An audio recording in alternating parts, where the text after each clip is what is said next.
მამას ნათქვამი აქვს კიდეც, რომ მირჩევნია იყო ოროსანი და შენით დაწერო და გააკეთო, ვიდრე მე დაგეხმარო და იყო ხუთოსანი.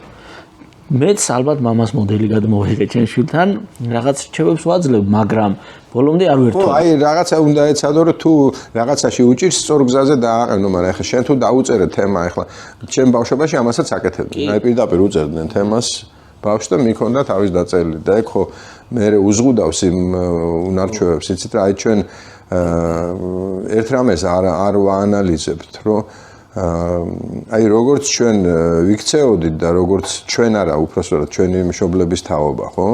ეხლა ჩემ დროს რაც ხდებოდა სკოლაში გრთამი, უმაღლესი ჩაბარებაში გრთამი, მე იმის დამთავრებაში გრთამი, სხვისი დაწერილი თემები და მე შეკითხვას ვაძლევ, რომ რატო არ გამოვიდა კარგი სპეციალისტი, ხო? მე გვიკვირს, რომ აი რა სად არის კარგი ინჟინერი, სად არის შედარწმუნდა ყველაფერს თუ ფული გადაიხადე და იმან არაფერი არ გააკეთა, შესაბამისიც გამოვიდა, ხო?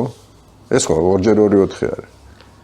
არ გაანძრევინეთ ვინი, არ იმეცადინა, ყველაფერი ფულით გაუკეთე, ჩაუწყე დიპლომი, ის ჩაუწყე, ეს ჩაუწყე და მე როგორ ისე და იმასთან მე ვიღაცა უნდა მივიდეს და იმკურნალოს, თქვა თუ ექიმია, ხო?